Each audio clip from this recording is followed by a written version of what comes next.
श्री गोवर्धननाथ की जय। श्रीमदाचार्य चरण प्रभु कमलेभ्यो नमः। श्री गोसाई जी परम दयाल वे नमः।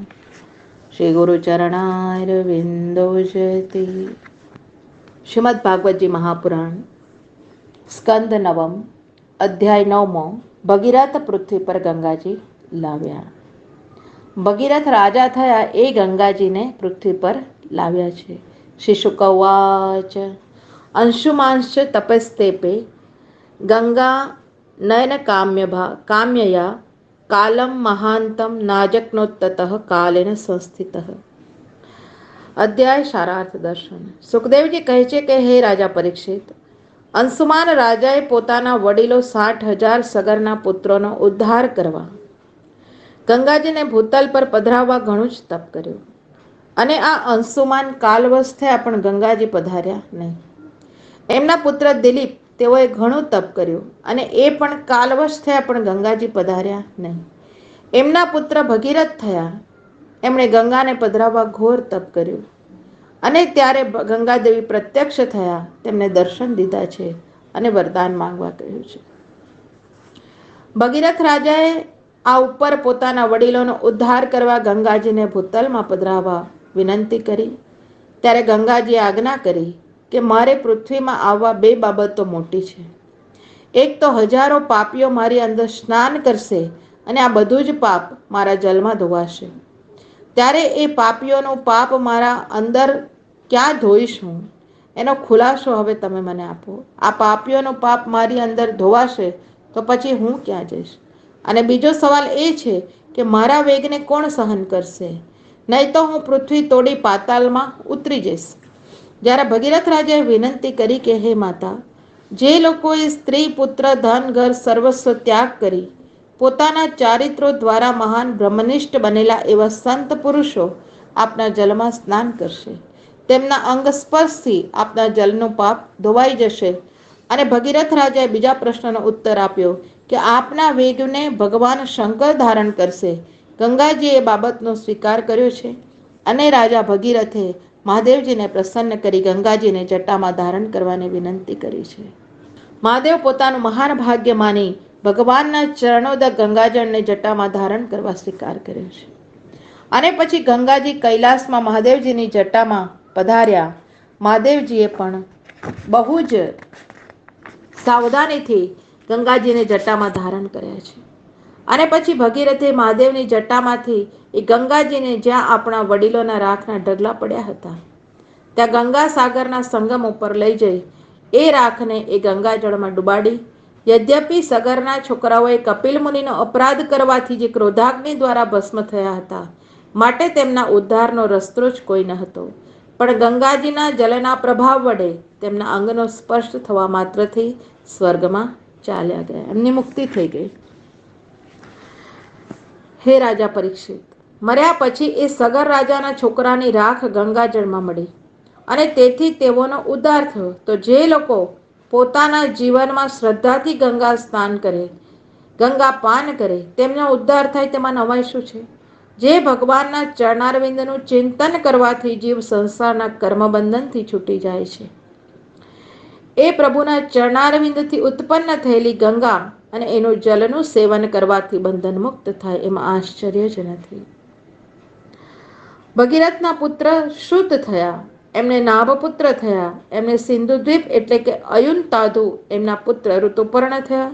ઋતુપર્ણના સર્વકામ થયા. તેમને સુદાસ, તેમનો સૌદાસ અને સૌદાસની સ્ત્રીનું નામ મદયંતી હતું. આ સૌદાસનું નામ બીજું કલ્માશાંદ્રી હતું. આ રાજાને વસિષ્ઠના શ્રાપથી રાક્ષસીઓની પ્રાપ્ત કરી હતી. એ રાજાને સંતાન ન હતું. પરીક્ષિત પૂછે છે કે ભગવાન, વસિષ્ઠ ઋષિએ પોતાના યજમાનને શ્રાપ કેમ આપ્યો? જો આ ગુપ્ત વાત ન હોય તો મને કહો. સુખદેવજી કહે છે કે હે પરીક્ષિત, એકવાર સૌદાસ રાજા વનમાં શિકાર કરવા ગયા. ત્યાં બે ભાઈઓ રાક્ષસ સાથે હતા. એમાં એક રાક્ષસને સૌદાસે મારી નાખ્યો. આ વખતે રાક્ષસનો ભાઈ નાસી ગયો અને પોતાના ભાઈને મારનારનો રાજા સાથે બદલો વાળવા એકવાર આ રાક્ષસ બ્રાહ્મણનું રૂપ ધારણ કરી આ રાક્ષસ સૌદાસ રાજાને ત્યાં આવી રસોઈ રાંધવાની નોકરીની માંગણી કરી. રાજા એને નોકરીમાં રાખી લીધો. એકવાર સૌદાસ રાજાએ પોતાના ગોર વશિષ્ઠને ભોજન કરવા પોતાના ઘરે તેડ્યા. ત્યારે રસોઈયા માણસનું માંસ પકવાન સાથે ગુપ્ત રીતે ઉમેરી થાળી વશિષ્ઠને પીરસી. વશિષ્ઠ જમવા પાટલે બેઠા છે ત્યાં મંત્ર દ્વારા અન્નને પ્રોક્ષણ કરતા યોગ દ્વારા ખબર પડી કે અનાજમાં તો માણસનું માંસ ઉમેરેલું છે. માટે આ વશિષ્ઠે રાજા પર ક્રોધ કરી શ્રાપ દીધો કે તું માણસનું માંસ મને ખવડાવી રાક્ષસ બનાવે છે, માટે તું રાક્ષસ થઈ જા. આ વખતે રાજા આ બાબતને જાણતો નથી. પેલા રસોઈયા રાક્ષસે ભાઈને મારવાનો બદલો વાળવા એ હકીકત ઊભી કરી હતી. માટે રાજા પણ ક્રોધમાં ભરાયા. વશિષ્ઠને શ્રાપ દેવા હસ્તમાં ચડી દીધો કે તમો રાક્ષસ થાવ. પણ એટલામાં રાજાની રાણી મદયંતી આવી પોતાના પતિનો હાથ ઝાલ્યો. કહ્યું કે ગૌર મહારાજ અજાણતા શ્રાપ આપ્યો છે, પણ આપણાથી પાછો શ્રાપ ગૌરને અપાતો નથી. તેથી રાજાએ શ્રાપનું જલ પોતાના પગ ઉપર નાખ્યું. તેથી રાજાનું બીજું નામ કલ્માશપાદ પડ્યું, પાપવાળા પગ. પછી વશિષ્ઠને ખબર પડી કે આ રસોઈયાનું કાવતરું છે. રાજા તો નિર્દોષ છે. માટે વશિષ્ઠ એ શ્રાપ 12 વર્ષનો કર્યો. એ રાજા 12 વર્ષ માટે રાજ્ય મૂકી વનમાં ચાલ્યા ગયા. એક દિવસ વનમાં એક બ્રાહ્મણ અને બ્રાહ્મણી જે સંસારના સુખમાં આનંદમાં વિચરતા હતા અને આ રાજા બ્રાહ્મણને ખાવા માટે પકડ્યો. ત્યારે બ્રાહ્મણીએ રાજાને આજીજી કરી કે તમે એક સતીના પતિ છો, રાક્ષસ નથી. તમને ભૂખ લાગી હોય તો મારું ભક્ષણ કરો, પણ મારા પતિને મુક્ત કરો. પણ રાજાએ માન્યું નથી અને બ્રાહ્મણનું ભક્ષણ રાજાએ કર્યું. ત્યારે એ સતી બ્રાહ્મણીએ શ્રાપ આપ્યો કે મારા પતિના સુખથી મને વંચિત રાખી છે, માટે તો તારી સ્ત્રી સાથે સુખ ભોગવવા જઈશ તો તારું પણ તરત મૃત્યુ થશે. આમ કહી બ્રાહ્મણી પોતાના પતિ સાથે સતી થઈ છે. 12 વર્ષ પૂરા થયા. રાજા રાક્ષસપણાથી મુક્ત થયો, ઘરે આવ્યો. પણ રાજાની રાણી એ આ દમયંતીને રાજાને બ્રાહ્મણી સતીનો શ્રાપ થયો છે, માટે પોતાની શયા પર ચડવાની ના પાડી. તેથી વંશ ન રહેવા ખાતર વશિષ્ઠ ઋષિએ પોતાના તેજ દ્વારા આ દમયંતીનો ગર્ભ ધારણ કરાવ્યો. બાળક માતાના ગર્ભમાં 7 વર્ષ સુધી રહ્યું, પણ ઉત્પન્ન ન થયું. માટે વશિષ્ઠ ઋષિએ એક પથરો લીધો હસ્તમાં અને આ રાણીના પેટ ઉપર માર્યો. એનાથી પુત્ર ઉત્પન્ન થયો. એ પુત્રનું નામ અસ્મક રાખવામાં આવ્યું. સંસ્કૃત ભાષામાં અસ્મ નામના પથરાનું નામ છે. અશ્મ નામ પથરાનું છે. અસ્મકને મૂલક નામના પુત્ર થયા અને આ મૂલકનું નામ નારી કવચ પણ થયું. કારણ કે જ્યારે પરશુરામ ક્ષત્રિય વગરની પૃથ્વી કરવા લાગ્યા ત્યારે તેમને નિયમ હતો કે ક્ષત્રિયના બૈરાને કોઈ પણ મારવું નહીં. કોઈને પણ મારવું નહીં. પણ પુરુષોને મારવા માટે સ્ત્રીઓએ પોતાની બુદ્ધિ વાપરી એક નાના છોકરાને બૈરીનો વેશ પહેરાવી બચાવ્યો અને તેથી પાછા ક્ષત્રિયો ઉત્પન્ન થવા માટે એ છોકરાનું નામ નારી કવચ પડ્યું. આ છોકરાને મૂલક નામથી ક્ષત્રિયોનો વંશ મૂળ રાખવા માટે બન્યો, માટે કહેવામાં આવે છે મૂલક. મૂલકને દશરથ નામના પુત્ર થયા. દશરથને ઐડવિડ નામના પુત્ર થયા. તેમને વિશ્વસહ થયા. તેમને ખટવાંગ નામના ચક્રવર્તી રાજા થયા. ખટવાંગ રાજાને કોઈ યુદ્ધમાં જીતી શકતું ન હતું.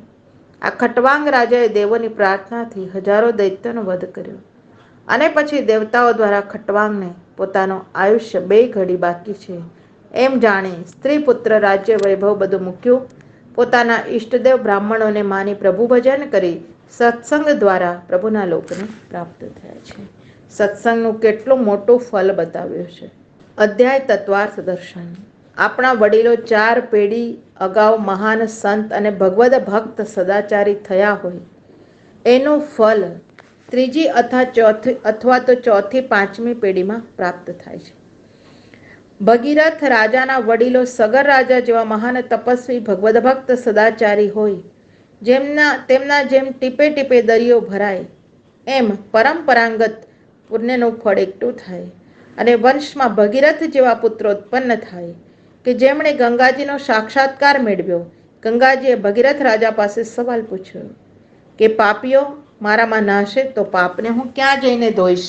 તો એના ઉત્તરમાં ભગીરથ રાજાએ સદાચારી સંત પુરુષો આપનામાં સ્નાન કરશે અને તેથી આપનું સર્વ પાપ ધોવાશે એનો જવાબ આપ્યો છે. આ બાબત શાસ્ત્રીય સિદ્ધાંતથી ખરેખરી છે. સંત પુરુષો ભગવાન જ નથી. સંત પુરુષો ભગવાન નથી. ભગવાનથી જેઓએ સાક્ષાત્કાર મેળવ્યો હોય તેઓ યાત્રા કરવા કોઈ સમયે જાય છે એ પોતાનું કંઈ પાપ મટાડવા જતા નથી. કારણ કે આવા સંતોના દર્શન કરવા માત્રથી જીવોના પાપો નાશ થઈ જાય છે. તે ભગવાનનો સાક્ષાત્કાર મેળવવા સંતોને પાપ તો ક્યાંથી જ હોય, પણ આવા સંતો યાત્રા કરવા કેવલ તીર્થોનું મહાત્મ્ય વધારે છે. તીર્થમાં આવીને જે પાપીઓએ સ્નાન કર્યું હોય એ તીર્થોનું પાપ ધોવા માટે પધારે છે, કારણ કે પોતે તો સ્વયં પ્રભુ તેજથી પ્રભુ સમાન છે. તેમને ક્યારે પણ પાપ સ્પર્શી શકે નહીં. આ ખરા સંતો માટે વાત આપણા હૃદયમાં આંકવા જેવી છે. પણ આવા સંત પુરુષો યાત્રામાં ઠેર ઠેર રખડતા હોય એમ દેખાતા નથી. પણ ઓચિંતા પ્રભુ કૃપા હોય તો આવા ભગવત ભક્તોના દર્શન થાય છે. આવા સંતો લોભવૃત્તિ અથવા પોતે મોટાઈ મેળવવાની ઈચ્છાથી અથવા તો ધનની ઈચ્છાથી ક્યારે પણ તીર્થોમાં વિચરતા નથી. ગંગાજીને મહાદેવજીએ પોતાની જટામાં ધારણ કર્યા એ સંબંધમાં પુરાણાંતર એવો પણ પ્રસંગ છે કે ગંગાજીના હૃદયમાં અભિમાન થયું કે એક મહાન મહાદેવજીએ પોતાની નાની જટામાં હું જગતનો પ્રલય કરનારી ગંગાજીને કેમ ધારણ કરી શકશે. ગંગાજીએ વિશ્વના પ્રલય જેવા વેગ સાથે લઈ મહાદેવજી, પાર્વતી અને કૈલાસને પૃથ્વી ફોડી પાતાળમાં બેસાડવા વિચાર કર્યો. મહાદેવે ગંગાનું આવું અભિમાન જોયું. અગ્નિદેવને મહાદેવે પોતાના લલાટમાંથી પ્રગટ કર્યા. તેથી પાણી અને અગ્નિનો પરસ્પરમાં વેર છે, માટે પ્રલય જેટલું જલ મહાદેવજીની જટામાં પડતા અગ્નિદેવે એને બાળવાનું ચાલુ કર્યું. આમ કરતા ગંગાનું જળ એકદમ ઓછા ભાગમાં રહ્યું ત્યારે ભગવાન શંકર અગ્નિદેવને રોકી એ ગંગાજળને પોતાની જટાની લટોમાં ચોટલો વાળીને બાંધી દીધું છે. આ ગંગાજી મહાદેવની જટાથી હજારો લટો, તેમાં હજારો વર્ષ સુધી ફરતા ફરતા ફરતા ફરતા મહાદેવની જટાની લટમાંથી બહાર નીકળવા દરવાજો ખોલવા લાગ્યા. પણ દરવાજો જડ્યો નહીં.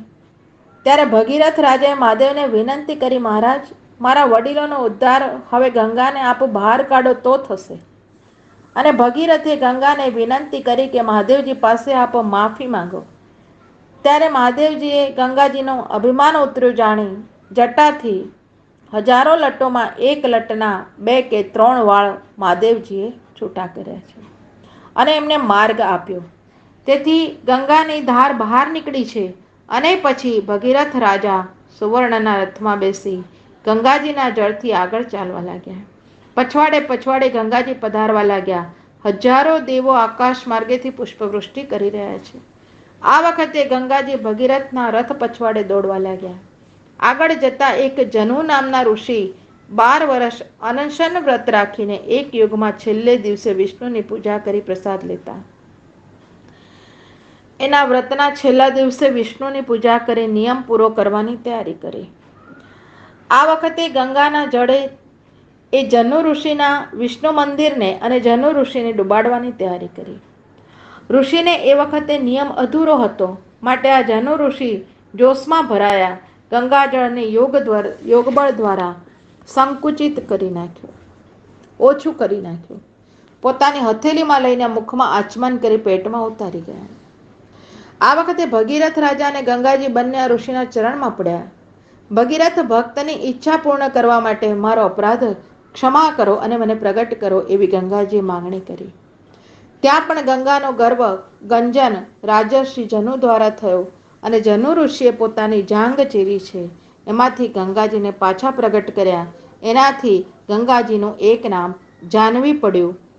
આ મહાદેવજી અને જનુ ઋષિના બંને દાખલાઓમાં ખરું તત્વ એ સમજવાનું છે કે પોતાનું ચરણોદક ગંગાજળ જેવો ખાસ નિજ ભક્ત હોય એનું પણ અભિમાન હોય એ ભગવાન ક્યારે પણ સહન કરતા નથી. માટે એનો અભિમાન તત્કાલ પ્રભુ ખંડન કરે છે. ભગીરથ રાજાના વડીલો ગંગાજળના સ્પર્શ માત્રથી દેવલોક પ્રાપ્ત પામ્યા છે. એ વખતે ભગીરથ રાજાએ ગંગાજીના ચરણમાં સાષ્ટાંગ દંડવત પ્રણામ કર્યા છે, ગંગાજીનું પૂજન કર્યું છે.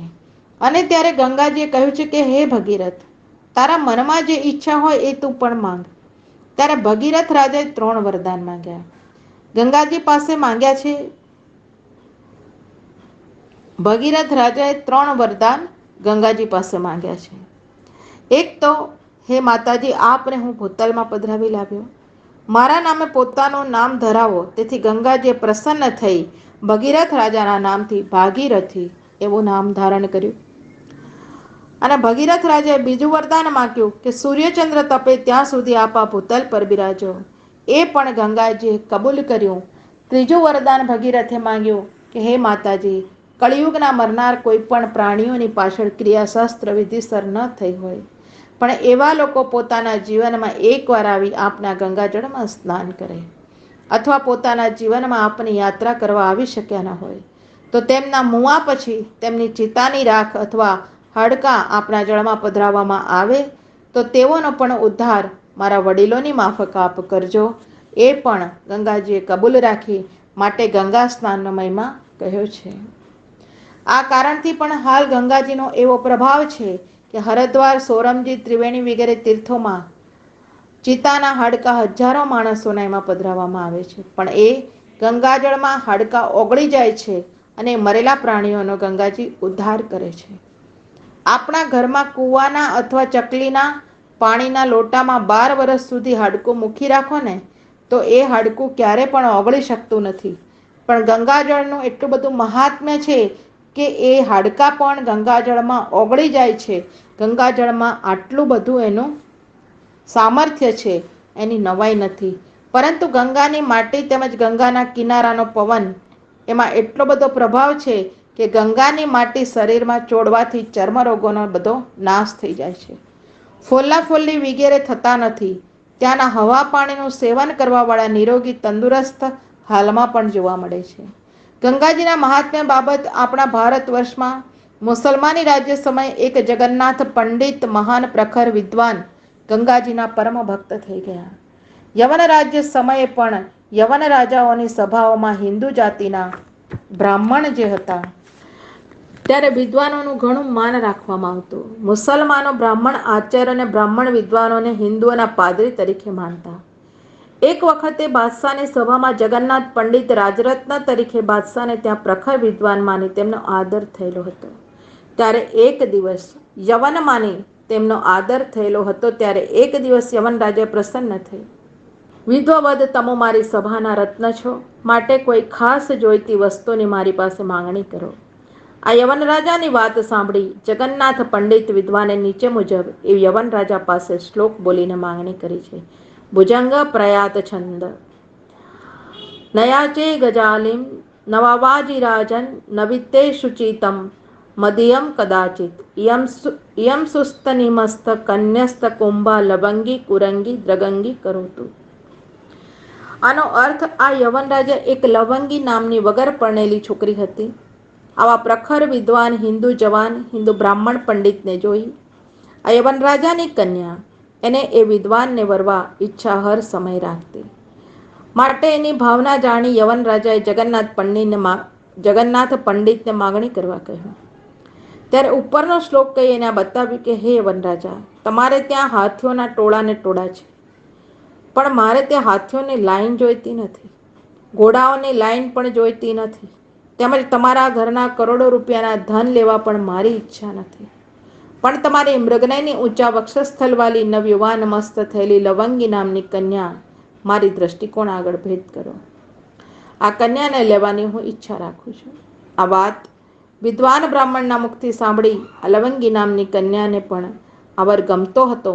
માટે આ યવને પોતાની દીકરી લવંગી નામે જગન્નાથ પંડિતને આ દીકરી પરણાવી દીધી. એ કારણથી જગન્નાથ પંડિતની જાતવાળા લોકોએ આ પંડિત સાથે વિરોધ કર્યો. એમને પોતાની જાતિ બહાર મૂક્યા અને આ બાબતની આખા નગરમાં હોહા થવા લાગી. આ કારણથી જગન્નાથ પંડિત જાતિ તરફથી મહાન તિરસ્કાર મળ્યો. તે વેળાએ જગન્નાથ પંડિત આ લવંગી નામની પોતાની સ્ત્રી સાથે લઈ અને ગંગા કિનારે જઈ હસ્ત જોડી સ્ત્રી પુરુષ બંને જણાએ ગંગાદેવીની સ્તુતિ કરી. ગંગાજીના કાંઠાથી 52 પગથિયાં નીચે હતા, પરંતુ એ વિદ્વાન બ્રાહ્મણના એક એક શ્લોક બોલવાથી ગંગાજી એક એક પગથિયું ઉપર ચડવા લાગ્યા. જ્યાં જ્યાં વિદ્વાન બ્રાહ્મણે ગંગા હરિ નામના આ સ્ત્રોત્રનો છેલ્લો શ્લોક 52મો કહ્યો છે અને ઠેઠ 52મા પગથિયા સુધી ગંગાજી આવી ગયા. ગંગાજીએ પોતાના જલમાંથી એક હસ્ત એ બ્રાહ્મણને પોતાના જલમાં ખેંચવા બહાર કાઢ્યો. એ વખતે આ યવન રાજાની છોકરી લવંગીએ મનમાં વિચાર કર્યો કે ગંગા માતા તો મને મુસલમાની જાણી અનાદર કરે અને એકલા મારા પતિદેવને એક હાથ બહાર કાઢી લેવા ઈચ્છા કરે છે, માટે મને સાથે લે તો મારા પતિને એમના જલમાં જવા દઉં. આમ વિચારી ગંગાદેવીને હસ્ત જોડ્યો છે લવંગીએ અને બ્રાહ્મણની સ્ત્રી ગંગાજીને આ નીચે મુજબ શ્લોક બોલીને કહેવા લાગી. સુરધુની મુનિ કન્યે તારયેત પુણ્યવંતમ સતરતી નિજ પુણ્ય બદતે કેમ મહત્વમ યદિક યવન જાતિ તારેત પાપિની મામ મહત્વમ.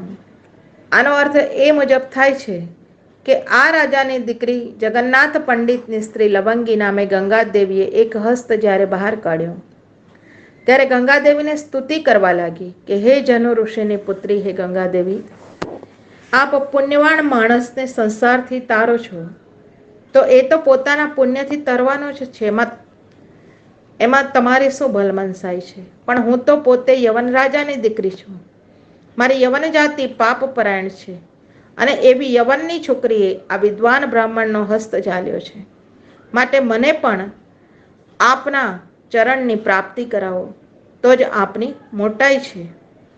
આ જગન્નાથ પંડિતની સ્ત્રી લવંગીના મુખનો બોલ સાંભળ્યો અને એ સ્ત્રી ભરથારની આંખમાંથી ટીપાના આંસુ જોઈ ગંગાદેવી આ યવનની પુત્રી લવંગી પર પણ દયા કરી છે. આવી સ્ત્રીને આવા વિદ્વાન પંડિતનો વિરોધ કરાવવો એ યોગ્ય નથી. આમ વિચારી માં ગંગાજીએ કરુણાકાંત બની એક હસ્તના બદલે બંને હસ્ત ગંગાજીમાંથી બહાર કાઢ્યા છે.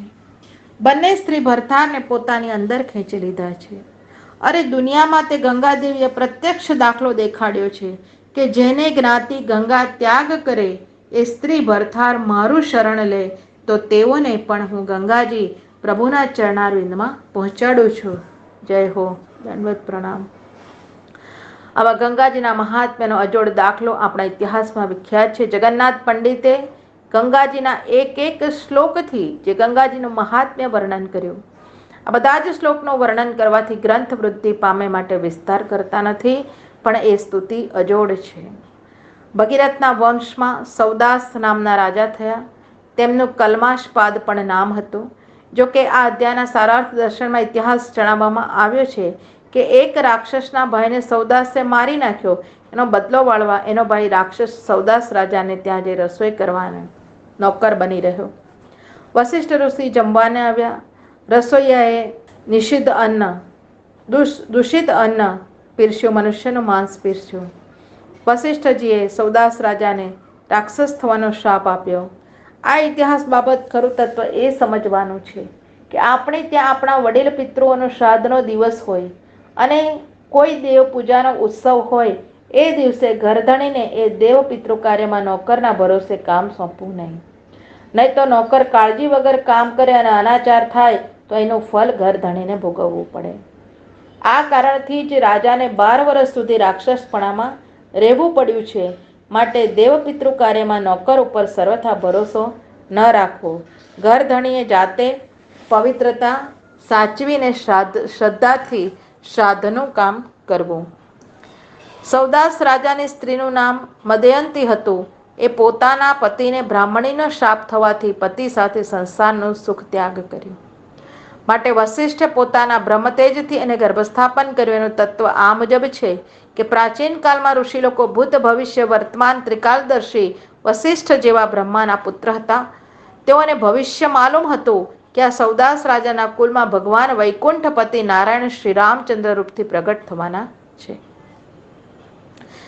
માટે તેઓએ પોતાની અમોઘ દ્રષ્ટિ દ્વારા આ મદયંતીને પેટમાં ગર્ભસ્થાપન કર્યું છે. કારણ કે યોગીઓમાં એવી અસાધારણ શક્તિ હોય છે. પોતાની વાણી અથવા દ્રષ્ટિપાત દ્વારા સ્ત્રીને ગર્ભધારણ કરાવી શકે છે. આ ઇતિહાસ દોષરૂપ નથી. સૌદાસ રાજાનો પુત્ર વશિષ્ઠનો પથરો મારવાથી પ્રગટ થયા, માટે અસ્મક નામ પડ્યું. તેમના વંશમાં મૂલકનારી કવચ એ નામે પુત્ર થયો. એમના વંશમાં ખટવાંગ રાજા થયા. મહાન વીર હોવાથી દેવોને મદદ આપી દૈત્યોથી વિજય થયો. તેઓને પ્રસન્ન થઈ રાજાને માંગણી કરવા વરદાન મેળવવા કહ્યું. રાજાએ પોતાનો આવડતા કેટલો છે એ કહી પછી માંગવું એવી દેવોને વિનંતી કરી. દેવોએ રાજાનો આવરદા કેવલ 2 ઘડીનો છે એ ખટવાંગ રાજા સાંભળી અનન્ય પ્રેમથી ભગવાનનું ચિંતવન કર્યું છે અને 2 જ ઘડીમાં સત્સંગ દ્વારા પ્રભુની પ્રાપ્તિ કરી છે. સત્સંગનું આટલું બધું મહાત્મ્ય છે. મનુષ્ય પોતાની આખી જિંદગી પોતાના કરેલા પાપોનું નિવારણ કરવા કરતા ઘણા પ્રાયશ્ચિતો કરે છે. તેમજ તીર્થયાત્રા, યોગ, જપ, તપ કરે છે. પણ જેટલા સુધી મનની ચંચળતા, લોકવાસનાની છૂટતી નથી, રાગ દ્વેષ હૃદયમાંથી દૂર થતા નથી, તેટલા સુધી ઉપર કહેલા પ્રાયશ્ચિતો, યોગ, જપ, તપ પણ એવા પુરુષને પ્રભુ પ્રાપ્તિ કરાવી શકતા નથી. સદૈવ ક્રોધ, દોષ, રાગ, દ્વેષ, ઈર્ષા, અભિમાન આ બધું પ્રભુથી વિમુખ કરે છે. માટે સર્વથા એનો ત્યાગ કરવાનું શ્રી મહાપ્રભુજીએ કીધું છે. મન એકાગ્ર કરી લોકવાસનાનો નિર્મૂળ ત્યાગ કરી પ્રભુમાં એકતાન જોડી સત્સંગ કરવામાં આવે તો તત્કાલ ભગવત ચરણારવિંદની પ્રાપ્તિ થાય છે. આ દાખલો ખટવાંગ રાજાના ઇતિહાસનો છે. હૃદયમાં આંકવા જેવો છે. ખરા ચરિત્રવાન સદાચારી કુલમાં ઉત્પન્ન થયેલા જે પુરુષો છે તેઓને મૃત્યુકાળ નિકટ આવવાની ખબર પડી જાય છે તો ખટવાંગ રાજાની પેઠે સંસારની વાસનાને વૈરાગ્ય દ્વારા એકદમ નિર્મૂલ કરી પ્રભુ સાથે જોડાઈ જાય છે. આવા ભક્તો એકદમ મોક્ષ એ નામથી પ્રભુ ચરણની પ્રાપ્તિ તે જ ઘડીએ તત્ક્ષણ કરી લે છે. શ્રી વલ્લભાધીશ કી જય.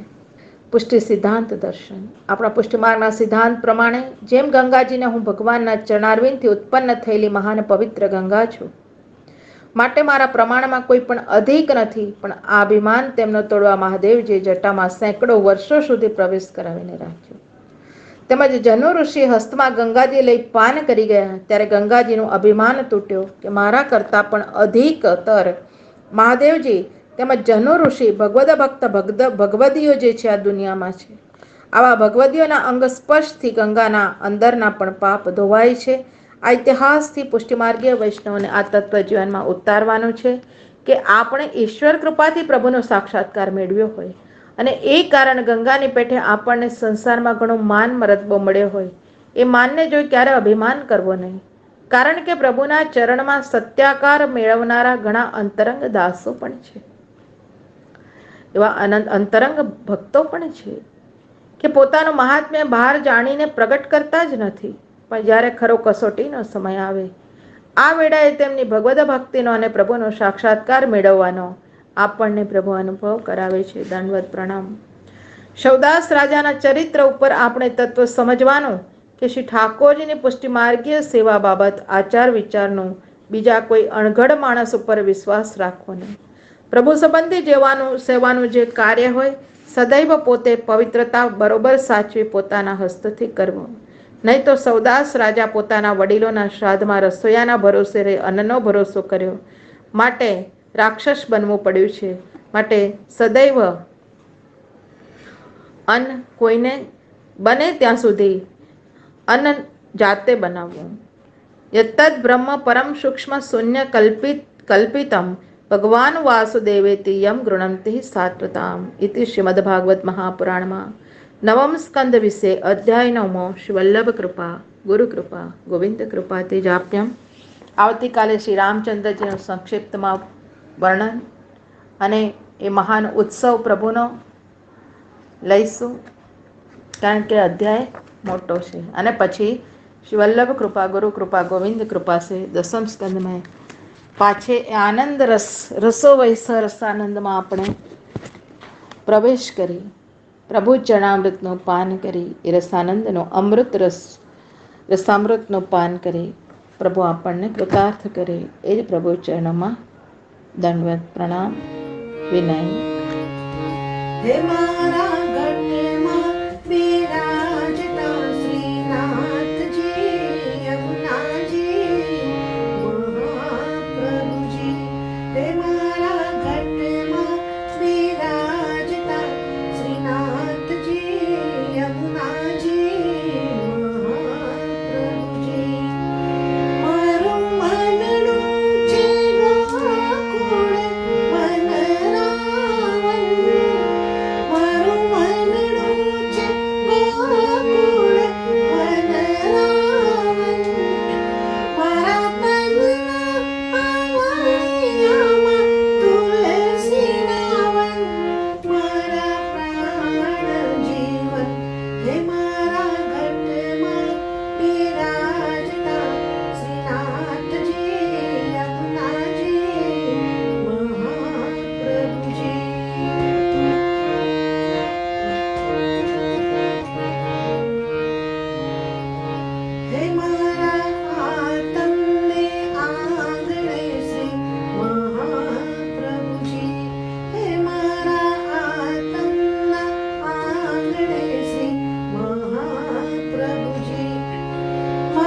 એવું થયું હોય.